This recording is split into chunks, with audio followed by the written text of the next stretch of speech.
Welcome to day 65 of our one-year Bible reading plan. Today, we're reading Numbers chapter 18 and 19, where God establishes the responsibilities of the priests and Levites, and Mark 11 verses 27 to 33, 12, 1 to 17, where Jesus teaches about his authority, the parable of the tenants, and giving to Caesar what belongs to Caesar. Let's dive in. Numbers chapter 18. The Lord said to Aaron, "You, your sons and your family are to bear the responsibility for offenses connected with the sanctuary, and you and your sons alone are to bear the responsibility for offenses connected with the priesthood. Bring your fellow Levites from your ancestral tribe to join you and assist you when you and your sons minister before the tent of the covenant law. They are to be responsible to you and are to perform all the duties of the tent, but they must not go near the furnishings of the sanctuary or the altar. Otherwise both they and you will die. They are to join you and be responsible for the care of the tent of meeting, all the work at the tent, and no one else may come near where you are. You are to be responsible for the care of the sanctuary and the altar, so that my wrath will not fall on the Israelites again. I myself have selected your fellow Levites from among the Israelites as a gift to you, dedicated to the Lord to do the work at the tent of meeting. But only you and your sons may serve as priests in connection with everything at the altar and inside the curtain. I am giving you the service of the priesthood as a gift. Anyone else who comes near the sanctuary is to be put to death." Then the Lord said to Aaron, "I myself have put you in charge of the offerings presented to me. All the holy offerings the Israelites give me I give to you and your sons as your portion, your perpetual share. You are to have the part of the most holy offerings that is kept from the fire. From all the gifts they bring me as most holy offerings, whether grain or sin or guilt offerings, that part belongs to you and your sons. Eat it as something most holy. Every male shall eat it. You must regard it as holy. This also is yours, whatever is set aside from the gifts of all the wave offerings of the Israelites. I give this to you and your sons and daughters as your perpetual share. Everyone in your household who is ceremonially clean may eat it. I give you all the finest olive oil and all the finest new wine and grain they give the Lord as the firstfruits of their harvest. All the land's firstfruits that they bring to the Lord will be yours. Everyone in your household who is ceremonially clean may eat it. Everything in Israel that is devoted to the Lord is yours. The first offspring of every womb, both human and animal, that is offered to the Lord is yours. But you must redeem every firstborn son and every firstborn male of unclean animals. When they are a month old, you must redeem them at the redemption price set at 5 shekels of silver, according to the sanctuary shekel, which weighs 20 gerahs. But you must not redeem the firstborn of a cow, a sheep, or a goat. They are holy. Splash their blood against the altar and burn their fat as a food offering, an aroma pleasing to the Lord. Their meat is to be yours, just as the breast of the wave offering and the right thigh are yours. Whatever is set aside from the holy offerings the Israelites present to the Lord, I give to you and your sons and daughters as your perpetual share. It is an everlasting covenant of salt before the Lord for both you and your offspring." The Lord said to Aaron, "You will have no inheritance in their land, nor will you have any share among them. I am your share and your inheritance among the Israelites. I give to the Levites all the tithes in Israel as their inheritance in return for the work they do while serving at the tent of meeting. From now on the Israelites must not go near the tent of meeting, or they will bear the consequences of their sin and will die. It is the Levites who are to do the work at the tent of meeting and bear the responsibility for any offenses they commit against it. This is a lasting ordinance for the generations to come. They will receive no inheritance among the Israelites. Instead, I give to the Levites as their inheritance the tithes that the Israelites present as an offering to the Lord. That is why I said concerning them, they will have no inheritance among the Israelites. The Lord said to Moses, Speak to the Levites and say to them, When you receive from the Israelites the tithe I give you as your inheritance, you must present a tenth of that tithe as the Lord's offering. Your offering will be reckoned to you as grain from the threshing floor or juice from the winepress. In this way you also will present an offering to the Lord from all the tithes you receive from the Israelites. From these tithes you must give the Lord's portion to Aaron the priest.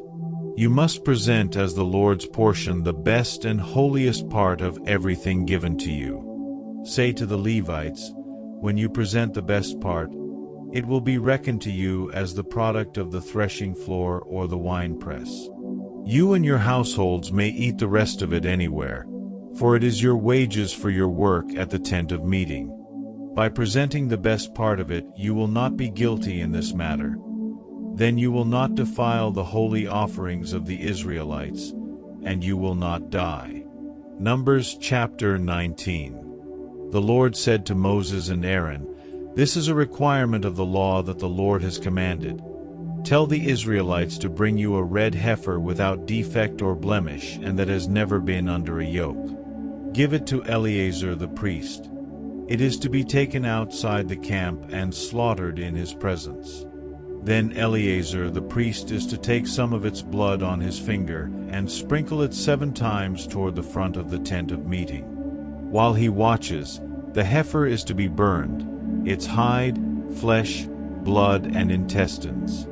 The priest is to take some cedar wood, hyssop, and scarlet wool and throw them onto the burning heifer. After that, the priest must wash his clothes and bathe himself with water. He may then come into the camp, but he will be ceremonially unclean till evening. The man who burns it must also wash his clothes and bathe with water, and he too will be unclean till evening. A man who is clean shall gather up the ashes of the heifer and put them in a ceremonially clean place outside the camp. They are to be kept by the Israelite community for use in the water of cleansing. It is for purification from sin. The man who gathers up the ashes of the heifer must also wash his clothes, and he too will be unclean till evening. This will be a lasting ordinance both for the Israelites and for the foreigners residing among them. Whoever touches a human corpse will be unclean for 7 days. They must purify themselves with the water on the 3rd day and on the 7th day. Then they will be clean. But if they do not purify themselves on the 3rd and 7th days, they will not be clean. If they fail to purify themselves after touching a human corpse, they defile the Lord's tabernacle. They must be cut off from Israel. Because the water of cleansing has not been sprinkled on them, they are unclean. Their uncleanness remains on them. This is the law that applies when a person dies in a tent. Anyone who enters the tent and anyone who is in it will be unclean for 7 days. And every open container without a lid fastened on it will be unclean. Anyone out in the open who touches someone who has been killed with a sword or someone who has died a natural death, or anyone who touches a human bone or a grave, will be unclean for 7 days. For the unclean person, put some ashes from the burned purification offering into a jar and pour fresh water over them. Then a man who is ceremonially clean is to take some hyssop, dip it in the water and sprinkle the tent and all the furnishings and the people who were there. He must also sprinkle anyone who has touched a human bone or a grave or anyone who has been killed or anyone who has died a natural death. The man who is clean is to sprinkle those who are unclean on the 3rd and 7th days, and on the 7th day he is to purify them. Those who are being cleansed must wash their clothes and bathe with water, and that evening they will be clean. But if those who are unclean do not purify themselves, they must be cut off from the community, because they have defiled the sanctuary of the Lord. The water of cleansing has not been sprinkled on them, and they are unclean. This is a lasting ordinance for them. The man who sprinkles the water of cleansing must also wash his clothes, and anyone who touches the water of cleansing will be unclean till evening. Anything that an unclean person touches becomes unclean, and anyone who touches it becomes unclean till evening. Mark chapter 11, 27-33, 12, 1-17. They arrived again in Jerusalem, and while Jesus was walking in the temple courts, the chief priests, the teachers of the law, and the elders came to him. "By what authority are you doing these things?" they asked. "And who gave you authority to do this?"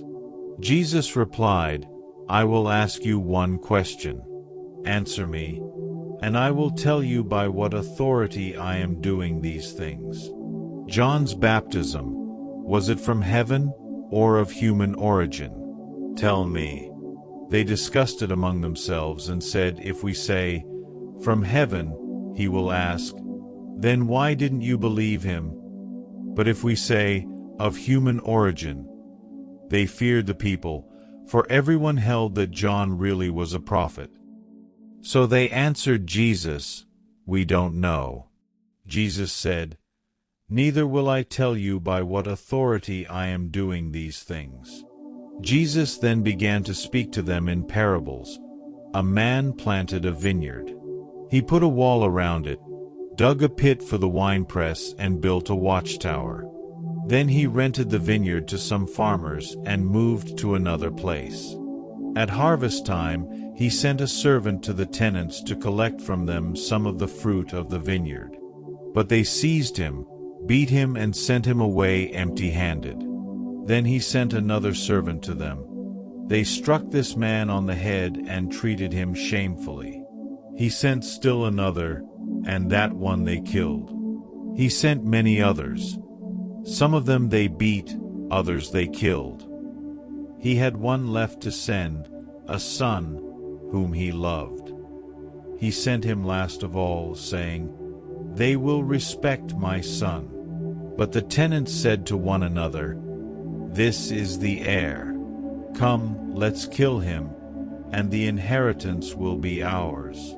So they took him and killed him, and threw him out of the vineyard. What then will the owner of the vineyard do? He will come and kill those tenants and give the vineyard to others. Haven't you read this passage of Scripture? The stone the builders rejected has become the cornerstone. The Lord has done this, and it is marvelous in our eyes. Then the chief priests, the teachers of the law, and the elders looked for a way to arrest him because they knew he had spoken the parable against them. But they were afraid of the crowd, so they left him and went away. Later they sent some of the Pharisees and Herodians to Jesus to catch him in his words. They came to him and said, "Teacher, we know that you are a man of integrity. You aren't swayed by others, because you pay no attention to who they are, but you teach the way of God in accordance with the truth. Is it right to pay the imperial tax to Caesar or not? Should we pay or shouldn't we?" But Jesus knew their hypocrisy. "Why are you trying to trap me?" he asked. "Bring me a denarius and let me look at it." They brought the coin, and he asked them, "Whose image is this? And whose inscription?" "Caesar's," they replied. Then Jesus said to them, "Give back to Caesar what is Caesar's, and to God what is God's." And they were amazed at him. Thank you for joining today's Bible reading. What stood out to you? Let's reflect on God's provision for the priests in Numbers, and Jesus' wisdom in answering challenges in Mark. Don't forget to like, share, and subscribe for more daily Bible readings. See you tomorrow.